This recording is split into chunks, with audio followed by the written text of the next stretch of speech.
V tokratni avtomobilnosti bomo prisostvovali tovornjaški raciji. Dars je namreč vzpostavil točko, na kateri bodo policisti izvajali svoje nenapovedane preglede. Vozili smo Passata, ki nastopa v slovenskih stereotipnih zgodbah, in Clia, ki je spet povsem slovenski, torej tudi Made in Slovenija. Novice pa so omrežili Skiroji.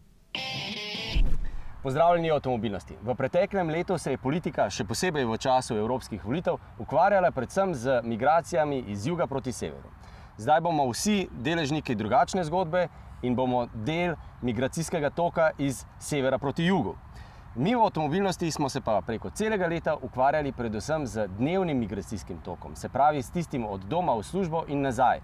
Ta povzroča stres, zastoje, onesnažuje okolje, vpliva na naše zdravje. Socioekonomski stroški, ki so posledice teh zastojev, se merijo v milijardah. Ja, in ko smo ravno pri socioekonomskih stroških, zdaj ne bomo več stali oziroma čakali, porabljali svojega časa v dnevnih kolonah, ampak bomo samo, ko se bomo vozili na dopust, ki pa tudi prinaša neke stroške, ne samo, ko gremo oziroma ko se vračamo nazaj. Ampak preden gremo na kolone, a se spomnite, ko smo s kolegi iz Vala 202 izvedli akcijo, kjer smo ob vseh prometnih napovedi spodbujali k temu, da vozimo zvezno, se pravi hkrati pospešujemo in zaviramo in pazimo na varnostno razdaljo. S tem smo na nekaterih odsekih, na ljubljanski in pa seveda tudi na širših obvoznicah oziroma na avtocestah, omogočili tudi do nekaj minut krajše zastoje in s tem pokazali, da skupaj lahko dosežemo marsikaj. In da dodatno povzroča zastoje tudi prepogosto menjavanje voznih pasov. Ampak pojdiva še k tovornjakom. Tovornjakov je na avtocestah vedno več, zdi se, da je njihovo število premo sorazmerno z številom izdelkov v vedno bolj številnih trgovinah in z vsemi izdelki iz Kitajske, ki se na spletu ponujajo, in ti so tudi del zgodbe o zastojih. In Dars je tik pred začetkom sezone poskrbel za nove oznake, nove portale in za to, da ob avtocesti je prostor za boljše in lažje preverjanje tovornjakov.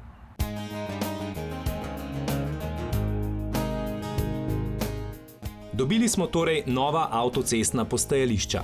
A če postajališča, ki strežejo kavo, za voznike pomenijo rešilno bilko, pa znak odprto na teh novih postajališčih predstavlja ne bodi ga treba. No, tako velja v očeh prekrškarjev. Pošteni vozniki se nimajo česa bati. Vsaka nadzorna točka je sestavljena z enim sklopom portalov, spremljive signalizacije pred to točko, ki vozniku daje najprej signal, da bo nadzor, potem daje signal, katera vozila, hkrati se znižuje hitrost, da se vse lepo umiri in potem neposredno pred nadzorno točko se vozila ali izločajo določena vrsta gre naprej, ali pa kompletno izločanje vseh vozil na vozni pas, zaviralni, potem skozi nadzorno točko in naprej. Nove točke bodo dvigale varnost in tudi red na naših cestah, a ne nujno tudi večjo pretočnost prometa. Vozniki dokažimo torej zrelost in poizkusimo razumeti, da ima vsaka tovrstna ukradena minuta tehten razlog. V bistvu se mi v nadzornem centru jezimo, ravno kar prejšnji teden smo imeli en konflikt, ker smo odredili konec izločanja, ampak nadzorni organi imajo svoje programe. Oni iščejo ukradena vozila, mamila, tihotapljenje ljudi, in oni imajo svoj program in oni morajo to narediti takrat. Tako da njim se ne gre za zastoj, ampak mi pa gledamo kontra, mi pa gledamo zastoj, ker če imaš ti zastoj, pa se v zastoju kdo zaleti, na koncu zastoja pa umre, kaj je zdaj tisto, kar pretehta. In tukaj moramo spremljati stanje in se pač odzivamo glede na situacijo. In na enem od prvih preverjanj tovornega prometa smo bili tudi mi, kako dobro in pametno načrtovana so, pove samo dejstvo, da smo mi izvedeli, da bo potekal pregled tovornih vozil ob 8 zjutraj, takrat, ko se je začel in trajal do 10 ure. Tako da smo hitro poizkusili ujeti še kaj dogajanja, zato da se, če bi izvedeli prej, ne bi slučajno kaj razširilo v javnost. No, ampak kaj smo videli? Videli smo pravzaprav to, kar velikokrat rečemo, da naša zakonska podlaga niti ni tako slaba, ampak da je kontrola na cestah preveč šibka. No, zdaj smo jo videli v akciji, ko se zgodba obrne.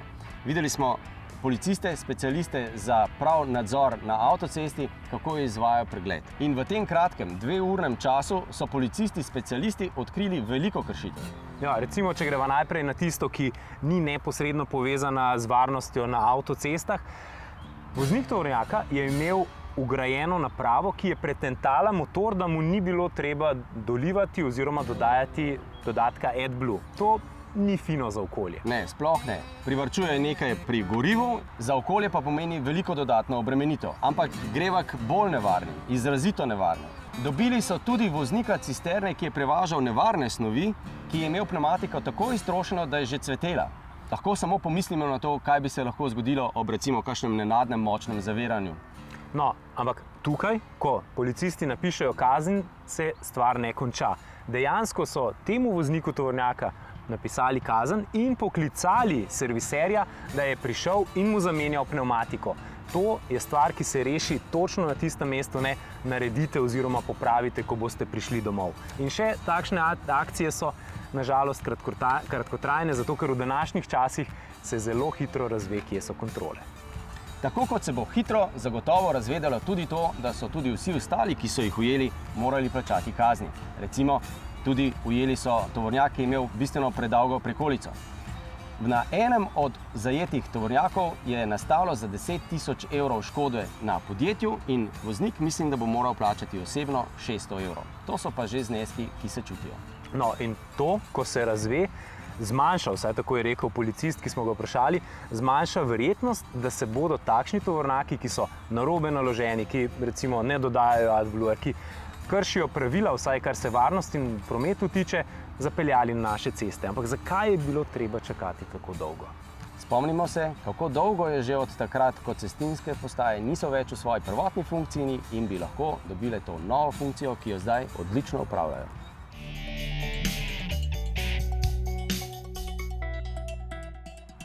In ko smo ravno pri avtocestah, zdajle vas bomo popeljali tudi po avtocesti s Passat, novi Volkswagen. Nekaj več navdušenja, gre za Passat, za najbolj zaželen avto v srednjem razredu v Sloveniji. Se pravi, preizkusili smo novega Passata, prenovljenega, z odličnimi asistenčnimi sistemi in pri visoki hitrosti 200 km/h ugotavljali, da lahko tudi sam zapelje iz avtoceste, prepozna znake in zniža hitrost. 200 km/h na nemških avtocestah. Stereotipi pravijo, da so dva otroka, pes in Passat, pogoj za institucijo, ki ji pravimo klasična družina. In čeprav ima ta nemški prvak hudo konkurenco strani SUV-jev, ostaja eden najbolj zaželenih družinskih avtomobilov vseh časov. Z nami je 8. generacija, 3. aprila so izdelali že 30-milijontnega Passata. Smo torej v Frankfurtu, kjer se zadnje čase, kot nasploh v Nemčiji, težko najde zelo hitre odseke. A ker je David obljubil vožnjo 200 km/h, bomo to za vas poiskali. In zakaj rabimo takšen odsek? No, vsekakor zato, ker so izboljšave novega Passata predvsem očem skrite tehnične podrobnosti. In imate prav, tudi v Sloveniji pri nižjih hitrostih si bomo lahko z njim močno olajšali vsakodnevno vožnjo. A v resnici se pri visoki hitrosti zdi še toliko bolj impresivno, ko vidiš, da imaš en par oči, ki gledajo daleč naprej. No, Passat po novem ne bo samo škilil na vse konce, ampak bo videno primerjal tudi s tistim, kar najde na internetu. Passat je postal pameten. Ves čas je povezan s spletom, to pa mu omogoča, da vsak trenutek na cesti predvideva, kakšne so naše namere. Seveda so že doslej veliki Volkswageni uspeli prepoznati prometne znake in na njih ustrezno reagirali, a povezava z internetom jim omogoča nekatere nove funkcije. Torej, vozimo obljubljenih 200 km/h. Avto zazna omejitev hitrosti in jo ustrezno prilagodi. Tu pa pride nova pamet. Avto dobi dostop do množice podatkov. Sam ve, da se bližamo križišču, da bo kmalu naselje, da bo križišče. Ko poključimo navigacijo, ve tudi to, da bo treba čez 300 metrov zaviti desno. In kako vse to deluje? No, za ta namen Passat uporablja eSIM kartico, takšno, ki je vgrajena v sistem. Ta ga poveže z različnimi prometnimi servisi, ki navigacijsko karto sproti aktualizirajo. Zadeva koristi tudi, če vodenja ne vklopimo. Ko pa določimo cilj poti, vodenje vpliva tudi na samo delovanje avta. Tako bo recimo pred križiščem, na katerem moramo zaviti, samodejno pojenjal in krmilni mehanizem pripravil na zavoj, da bo voznik že na stopalki zaznal, da naj ne pelje naravnost. Povezana s spletom oziroma nasploh pametna vožnja pa pokaže še posebej veliko koristi v povezavi s priključenim hibridom GTE-jem. Natančno prepoznavanje lokacije namreč GT-EU omogoča tudi dodatne prihranke energije in s tem podaljševanje električnega dosega. Tako ne bo po nepotrebnem porabljal energije pred ovinkom in v klanec jo bo porabil samo toliko, da se prevali čez. Vsak spust pa bo natančno premeril, da bo od njega rekuperiral kar največ energije. Seveda je prediktivna vožnja koristna ne glede na motor, a vseeno je koristno vedeti, da bo v splet povezan GT-E kar najbolje izkoristil za 13 kWh večjo baterijo, ki sicer po podatkih zadostuje po starem načinu merjenja za 70 oziroma po novem dvojni VLTP-ju za nekoliko bolj realnih 56 km. Kakorkoli, povezanost v splet novemu Passatu po novem omogoča tudi to, da veza dela na cesti, da torej ni več odvisen samo od kamer, če bodo pravilno prebrale rumene in bele črte na vozišču. Kar se pogonov tiče, Passat ohranja svojo kompetentnost tudi z močnimi dizelskimi motorji, a bencinski motorji pridobivajo na veljavi, še posebej bliskovito pa se povečuje prodaja hibridnega GT-E-ja. Letos naj bi dosegla že 15% vse prodaje. A če se ruši stereotip glede motorja, pa stereotipi ostajajo neomajni glede oblike karoserije. Že od 80 let naprej je namreč karavan tisti pravi Passat. Prodajo jih 3-krat več kot limuzin. V nadaljevanju oddaje bomo še precej bolj slovenski. Na Portugalskem smo namreč nabrali prve vtise o novem Cliu. Novomeškem Cliu. Testirali smo najmanjšega Audija, tistega, ki presega vlogo zgolj avta za šviganje po mestu. V novicah pa govorimo o kulturi deljenih vozil, še posebej kulturi uporabnikov skupnih e-skirojev.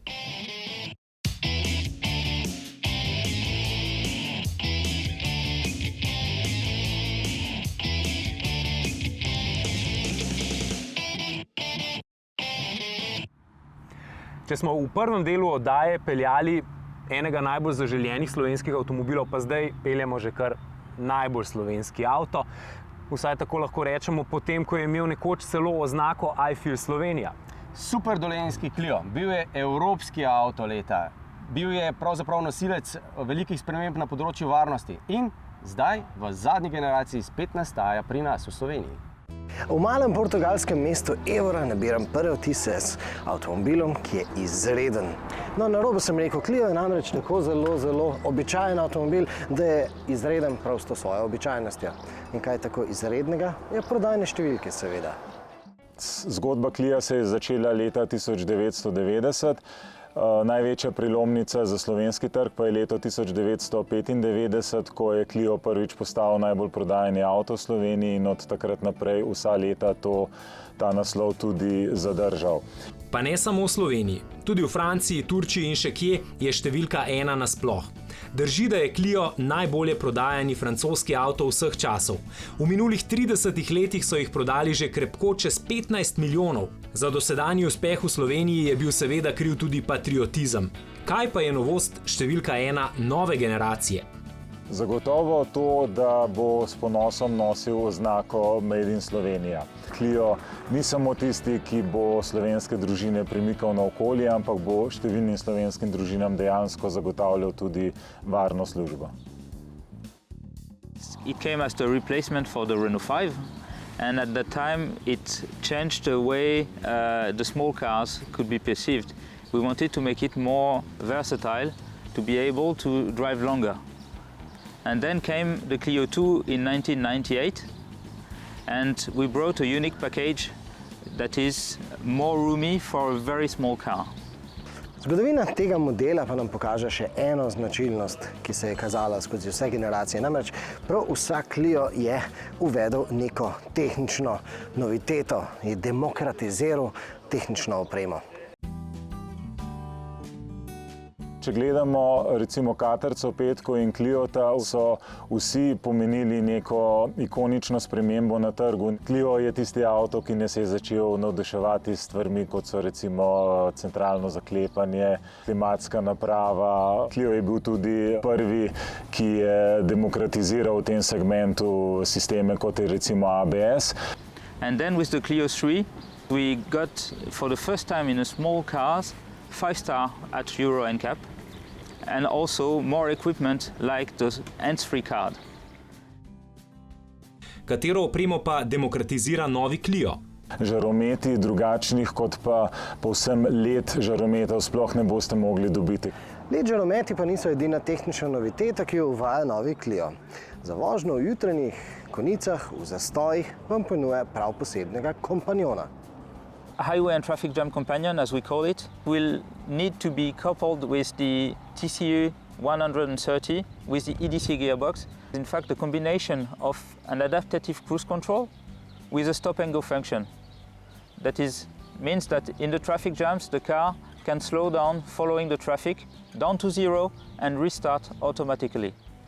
This adaptive cruise control is combined with a lane centering function, meaning the car is reading the lane markings and auto-centering in the middle of its lane. Žal moram tudi za Slovenijo priznati, da ta sistem bo vedno bolj aktualen, ker vedno večkrat stojimo na naših cestah in avtocestah. Z vsemi temi vožnjami v službo, ko za 20-25 km potrebujemo enormno število kratkih speljevanj, ustavljanj, dejansko s takim sistemom vožnja postane manj stresna. Toda z asistenčnimi funkcijami je napreden prav vsak Clio, tudi najcenejši. The Clio is fitted with a radar and a camera. 100% of our cars will have this technology. We combine the information from the two systems in order to have a very accurate system. The camera identifies what's in front of you and the radar is able to detect longer. Za nestresno vožnjo je seveda najbolj pomembno, da sediš v prijetnem, nestresnem okolju. In v tem pogledu je peti Clio naredil največ, pravzaprav kvantni skok v primerjavi s štirico. Z mnogo bogatejšimi oblogami, z ogromno tablico in z debelejšim volanom, športne različice pa po novem ne bodo GT Line, ampak RS Line. Tiskovno konferenco so Renaultovci začeli s pripovedovanjem, kaj je novega v notranjosti. Seveda, na zunaj prave revolucije ni in zato ima prav poseben in zelo tehten, pravzaprav logičen razlog.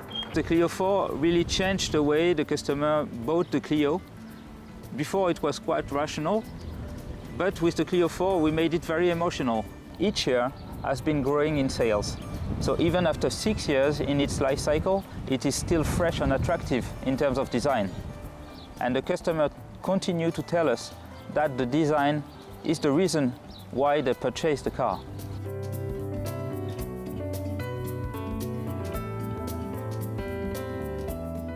Naj teh nekaj prvih ogrevalnih kilometrov zaključimo z elektrifikacijo. Ta se je sicer pri Renaultu zgodila že zdavnaj. V kratkem bodo predstavili prenovljenega Zoeja, a pregonu dizlov se bosta prihodnje leto pridružila tudi hibridni Clio in priključno hibridni Captur, seveda nove generacije.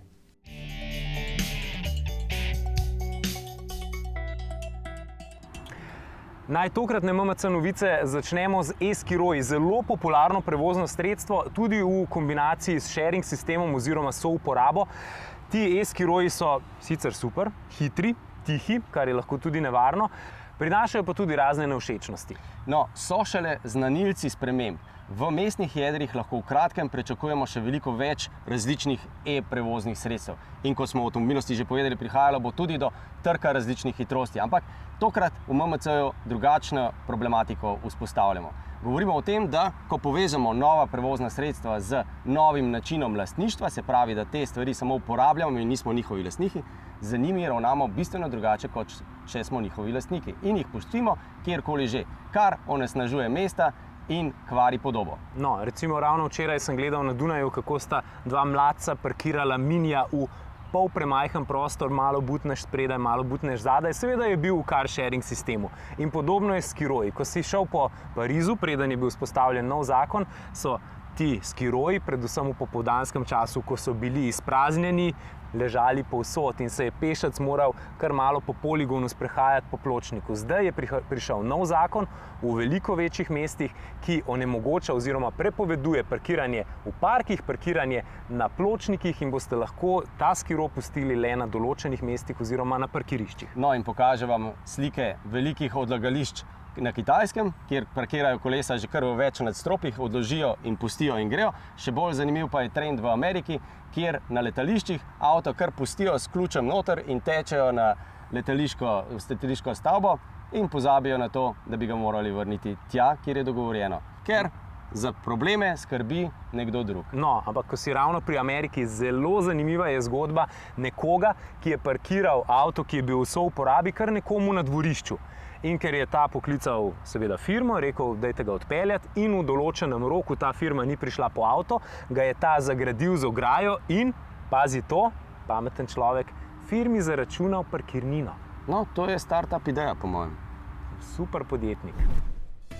Uber in Volvo peljeta drugi krog s slovitimi samovozečimi taksiji. Prenovili so velikega švedskega terenca, ki ga Uber dograjuje svojo lastno inženirsko pametjo. Z radarjem, 360-stopinskim lidarjem, senzorji za natančno prepoznavanje lokacijo ter dodatnim super zmogljivim računalnikom, ki zmore dovolj hitro procesirati množico podatkov z vseh senzorjev. In naj spomnimo, ti avtomobili bodo še dolgo svoje taksi storitve opravljali s človeškim spremstvom. A si lahko mislimo, kako močan igralec bo v prihodnosti Uber z znanjem, ki ga bo priskrbela flota 24.000 tovrstnih Volvov. Na Norveškem je eksplodirala točilnica vodika. Posledično so zaprli 10 drugih, Toyota in Hyundai pa sta ustavila prodajo svojih avtomobilov na gorivne celice, katere seveda iz vodika pridobivajo elektriko za svoje delovanje. Dodamo lahko, da naša edina vodikova črpalka v praksi tako ali tako še nikoli ni zares funkcionirala. A kakorkoli. Norveška vzhodna soseda se ravno tako želi pospešeno začeti kazati v zeleni luči in prebivalci te čudovite dežele zelo aktivno sodelujejo in množično kupujejo električne avte. A na vidiku so težave. Švedsko električno omrežje še ni pripravljeno na množično elektromobilnost. Prišli so rezultati nove analize Brand Z, ki meri vplivnost globalnih blagovnih znamk. Med avtomobilisti še vedno vodi Toyota, med stoterico sta še Mercedes-Benz in BMW, najvišji 12% skok pa je zabeležil Volkswagen. Toda avtomobilisti nasploh izgubljajo veljavo. Mimogrede, iz stoterice je izpadla tudi Honda, ki sporoča, da je njihova kosilnica zdaj tudi uradno najhitrejša. Na merjenju ob prisotnosti notarjev je voznik dosegel kar 243 km/h. Mercedes-Benz predstavlja GLB, križanca z 10 cm daljšo medosno razdaljo v primerjavi z B-jem, kar mu omogoča tudi opcijska dodatna sedeža v prtljažnem prostoru. Hkrati je Mercedes k nam pripeljal prenovljenega V-ja, izredno popularen kombi, enoprostorec. Druga domača premiera je električni Jaguar I-Pace, evropski avto leta. Citroen je svojo 100-letnico praznoval v Ljubljani z razstavo na Stritarjevi ulici. Seveda na razstavi niso manjkali Spaček, Žaba in Pujs, redkejše primerke pa je bilo moč videti na pariški fešti, ki je bila seveda ustrezno bolj buržoazna.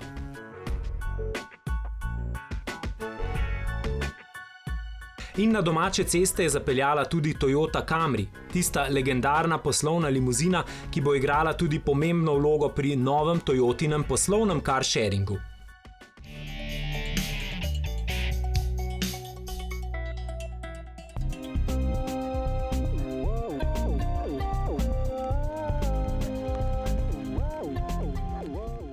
Mali avto v prodajnem salonu pogosto predstavlja ponudbo za tiste, ki ne zmorejo podpisati pogodbe o nakupu večjega, dražjega avta. A ni vedno tako, sploh pa ne v primeru najmanjšega Audija. To je tisti avto, ki mnogokrat ponudi več užitka v vožnji kot pa prvi avto pri hiši. Tako je bilo že doslej. Odslej bo to držalo še toliko bolj, torej kot pribito, privijačeno in privarjeno. A začelo se bo s pogledom. In glede oblike si ocenjevalci nismo bili složni.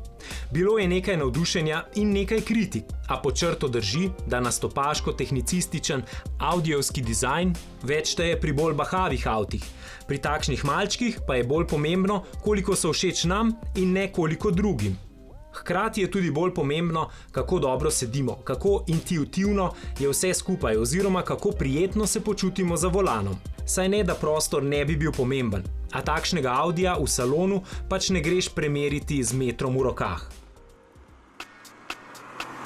Glede notranjosti morda samo še to. Ne bodite pretirano šparovni glede dodatne opreme. CarPlaya recimo v kombinaciji s cenejšim multimedijskim sistemom ne boste dobili. Brez CarPlaya pa lahko ta hip pozabite na glasovno upravljanje. Audi pač tega v slovenščini ne ponuja, kljub tipki na volanu.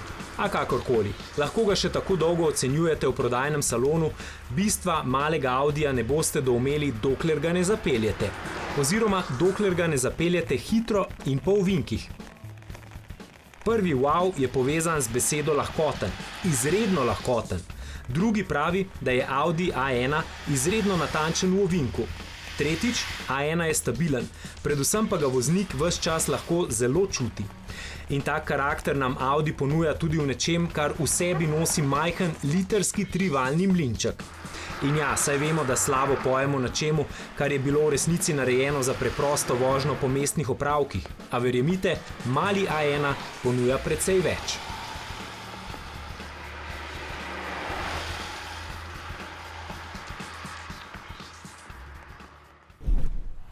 Za konec oddaje pa vas le še povabimo, da ujamete zadnjo turnejo mobilnosti to sezono, ki bo v Novem mestu jutri, v petek 21. junija. Če pa slučajno ne ujamete mobilne turneje mobilnosti, potem pa nas seveda lahko obiščete oziroma preizkusite svoje vozniške sposobnosti tudi v Triglovem Labu. No, in ker je to zadnja avtomobilnost pred poletnimi počitnicami, vam želimo veliko razburljivih in varnih kilometrov, kjerkoli že in čim manj kolon. Septembra se vračamo z oddajo, ampak vmes pa ne pozabite, da bomo z vsemi novicami in dogajanjem tudi testi prisotni na MMC-ju. Pa tudi na Valu 202. Na Valu 202, seveda pa na YouTubeu, Instagramu in pa Facebooku. Srečno! Srečno!